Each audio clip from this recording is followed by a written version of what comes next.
अजमेर नगर निगम के चुनाव मैदान में उतरे प्रत्याशियों के भाग्य का फैसला गुरुवार शाम ईवीएम में बंद हो गया। अब 31 जनवरी को होने वाली मतगणना के बाद आने वाले परिणाम ही तय करेंगे कि अजमेर में किसके सिर पर ताज होगा।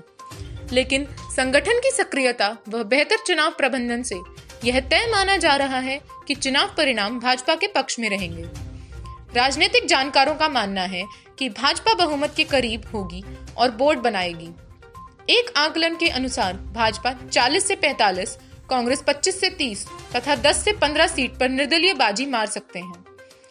अगर कोई बदलाव भी होता है तो निर्दलीयों का सहारा लेकर भी भाजपा मजबूत ही रहेगी। कांग्रेस बहुमत से काफी दूर होगी और ऐसे में निर्दलीय भी कांग्रेस की नैया पार नहीं लगा पाएंगे।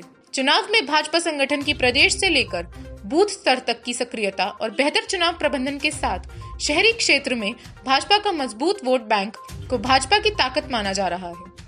प्रदेश मंत्री कांग्रेस की सत्ता होना भाजपा की कमजोरी जरूर रही, लेकिन कांग्रेस इसे पूरी तरह बुना नहीं पाई। साथ ही कांग्रेस में संगठन का रोल नगण्य रहा और कांग्रेस अलग खेमों में बटी नजर आई। कांग्रेस में स्थानीय स्तर के नेताओं ने ही चुनाव की कमान संभाली और यह भी अपने अपने क्षेत्रों तक सीमित रही। टिकट वितरण में भी कुछ कुप्रबंधन रहा और इसका अंदाजा इसी से लगाया जा सकता है कि कांग्रेस ने 4 सीट पर सिंबल ही नहीं दिए और 2 सीट पर गलत सिंबल जारी कर दिए। ऐसे में वे 1 सीट चुनाव से पहले ही भाजपा की झोली में आ गई। यही कारण है कि 1 सीट जीतकर 79 सीटों पर जहां भाजपा चुनाव लड़ रही है, जबकि कांग्रेस 74 सीट पर चुनाव मैदान में है। जानकारों का मानना है कि नगर निगम में बोर्ड बनाने के लिए 80 में से 41 सदस्यों की जरूरत होगी।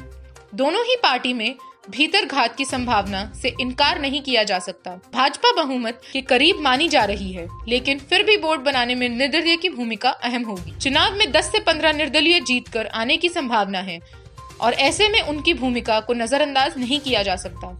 अजमेर नगर निगम में 382 उम्मीदवार चुनाव मैदान में हैं।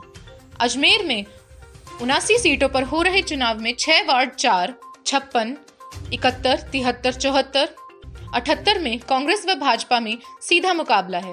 इधर वार्ड 7, 9, 20, 22, 30, 44, 43, 47, 59, 60, 61, 79 और 80 में भाजपा व कांग्रेस के अलावा एक उम्मीदवार होने से त्रिकोणीय हालात बन गए हैं। इस प्रकार 19 वार्डों के अलावा शेष बचे 60 वार्ड में निर्दलीयों 2 या 2 से ज्यादा हैं। इनमें बसपा, लोकपा और पार्टी के उम्मीदवार भी हैं, लेकिन इनकी संख्या 10 से ज्यादा नहीं है। अजमेर नगर निगम में महापौर का पद एसएससी महिला के लिए आरक्षित है और चुनाव मैदान में कई प्रत्याशी एसएससी महिला हैं। महापौर पद के लिए सामान्य वार्ड से भी एसएससी महिला को उतारा गया है। भाजपा में युवा मोर्चा के अनिल नरवाल की पत्नी वंदना नरवाल, नेहा भाटी और भाजपा के शहर जिला अध्यक्ष प्रियशील हाडा की पत्नी ब्रजलता का नाम चर्चा में है। कांग्रेस में पार्षद रह चुके चंद्रशेखर बलोटिया की पत्नी पिंकी, पार्षद रह चुके सुनील केन की पत्नी नीता और अपनी ऊंची पहुंच के चलते टिकट हासिल करने में कामयाब हुए नए चेहरे मंजू बलाई के नाम को लेकर चर्चा है। हालांकि यह चर्चा परिणाम से पहले की है। परिणामों के बाद इनमें बदलाव भी हो सकता है। भाजपा के शहर जिला अध्यक्ष प्रियशील हाडा का कहना था कि 80 सीट में से 60 से ज्यादा सीट भाजपा के पास होंगी और वे बोर्ड बनाएंगे। प्रदेश की सरकार से जनता त्रस्त है और भाजपा ने प्रदेश से लेकर बूथ स्तर तक एकजुट होकर चुनाव लड़ा। 1 सीट पहले ही जीत चुके, आगे का परिणाम भी भाजपा के पक्ष में ही होगा। कांग्रेस के निर्वर्तमान अध्यक्ष विजय जैन का कहना है कि कांग्रेस 50 सीट पर जीतेगी और बोर्ड भी बनाएगी। भाजपा का पिछला कार्यकाल बेकार रहा और जनता परेशान रही। कोई विकास कार्य नहीं हुए। पार्टी ने तय कर लिया था कि 3 वार्ड में प्रत्याशी नहीं उतारेंगे और इन 3 वार्डों से जो निर्दलीय जीत रहे हैं वे हमारे ही हैं।